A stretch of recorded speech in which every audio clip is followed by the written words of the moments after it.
Jenn White, thanks so much for joining us. And my pleasure. So, Jen, you started hosting 1A at a very strange time in the world of news and just kind of in the world of the world.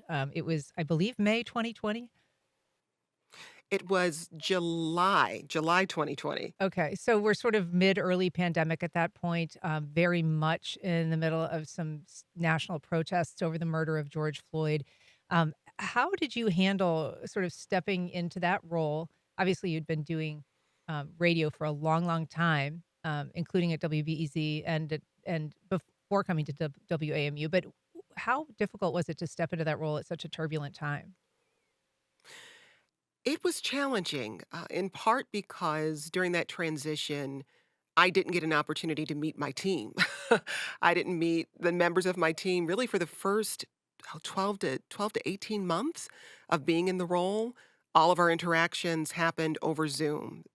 For most of that first year, it was my engineer, it was me. We were the only two people in the entire station. And so I was trying to learn a new job and learn about my team members from a distance. But then, as you point out, there was also the personal isolation that came along with the pandemic and trying to figure out how to navigate a new city and the turmoil in the news while being disconnected from people in fundamental ways. And interestingly, I found that 1A became a lifeline for me personally because it gave me a chance to be in conversation with Americans across the country and to support them in being in conversation with one another. And I think the communal feel people experience when they listen to the program, a lot of it comes from that desire for connection that I personally had when I first started with the program, and that became a part of the show.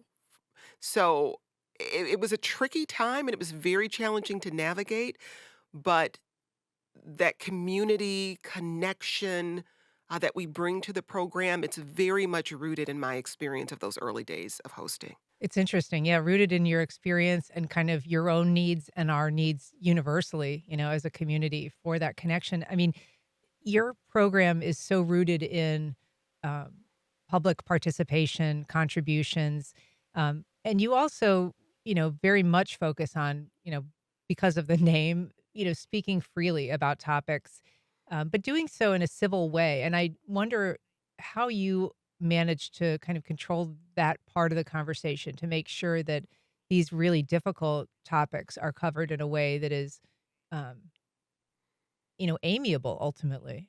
Mm. I think a lot of it comes from the tone we set as a show. People have a certain expectation around what they're going to hear and how it's going to sound when they tune into 1A. And I think it starts with me as a host. We're not interested in salacious conversations. We're not interested in people yelling at each other. And so that's not the tone we set on the program at all. And as the host, yes, I'm very much responsible for making sure the conversations remain civil because once we move beyond civility, and people are just yelling at each other or talking over each other, at that point, it stops being a service to listeners. Because if you can't make sense of who's saying what to whom, what is our purpose? And so at the core of it is really just me always thinking about how is this serving the person who's in their car, who's at their home, who's on that walk with their earpods, with their AirPods in, or who's just trying to better understand a or who's just better trying to understand an important topic. We have to make it possible for them to cut through the noise and the confusion. And so as long as I keep that front of mind, if I start feeling like, "Oh, this is getting unwieldy," then I know the listener is having the same experience and I just have to reel it in. Yeah.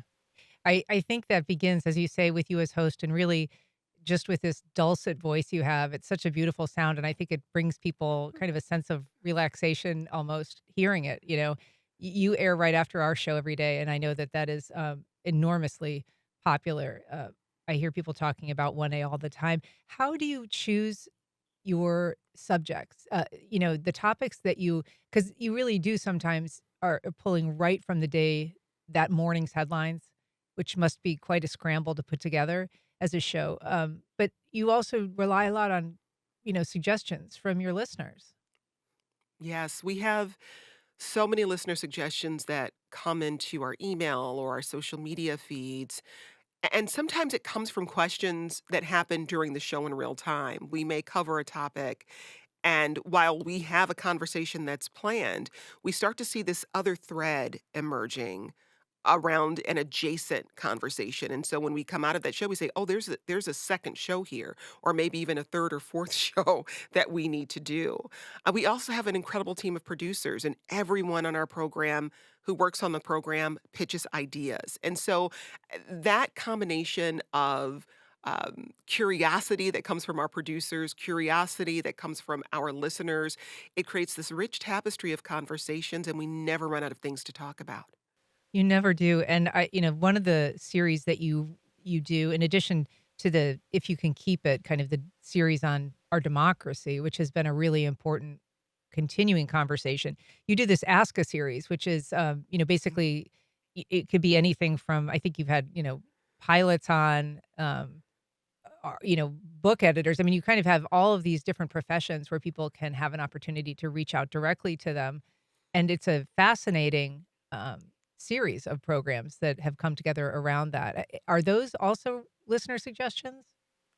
Sometimes they are. Sometimes I think they come out of, perhaps second or third careers that producers are thinking about if they're maybe wanna be an illustrator or, I don't know, a pilot or an astronaut, and so they say, "I think we should do a panel, discussion around this one issue." It's like, "Hmm, I wonder why." Boy, But oftentimes our the book editor speaks right to that, right? Well, let's see if we get a Right, book editor. exactly.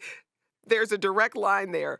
But often those suggestions come from our listeners, and again, it's a reflection of the deep curiosity that the people who listen to 1A have, and those shows are so much fun. They're so much fun for me, and I think the people who we invite on the program to participate in those panels really enjoy having a chance to tell people about the nuts and bolts of the work they do. So it's just joy all around. Yeah. You have also been very generous with your own story, particularly on the health front and transparent. I believe it's called adenomyosis? Adenom Adenomyosis. Yeah. Mhm. And so that's similar to endometriosis. People will recognize perhaps a little better, but that was something that I guess kicked off additional conversations that you have been having around health more generally. Yeah, my diagnosis, long delayed, of adenomyosis kicked off what is now our In Good Health series. I was going to be away from work for a nice stretch of time, recovering from surgery, and we were trying to figure out the best way to communicate that to listeners. And I thought this might be an opportunity to share my story because I know it's not unique. So many women, their pain is underdiagnosed. They have undiagnosed illnesses. There's tons of data to support it. And when I shared my story and used that story as a way to start a conversation, we were flooded with emails and voicemails from women and men sharing the stories of their wives and mothers and sisters and daughters. And we said, okay, there's something here. There are a lot of people who feel unheard as they are struggling with health issues. And we have this platform where we can give them the opportunity to share their stories, but also ask questions of experts. And so that's what gave birth to the In Good Health series. And it's been one of our most popular. Just briefly, Jen, because I am going to have to let you go, but I wanted to just talk. It's been a tough time for NPR stations around the country after the loss of over $1 billion worth of federal funding. How do you think things are going with that right now? From what I hear, stations that are in areas that are more well resourced, they're faring. They're faring well. Their communities are really stepping up and providing additional dollars to support the work they do. I'm most concerned about stations in areas that are less well resourced because the need for local news is no less urgent. Um, these communities deserve to be informed about what's happening in their neighborhood, in their cities, in their towns. And I'm deeply concerned about the loss of that resource because local news, more broadly, whether it's in print or on other platforms, we know that's contracted over the past decade or so. And so I think the unfortunate reality is that in some places, stations will survive, they will endure, but in others, a necessary, essential resource will be lost. And as someone who spent her entire career in local newsrooms, even now, 1A is produced out of a local newsroom, that reality breaks my heart. But I hold out hope that there will be a resolution that will protect local journalism for everyone. As do we all. Well, thank you so much for what you contribute every day, Jenn White, to journalism around the country. We love your programming. Thanks a lot for joining us today. And my pleasure. And we'll be right back.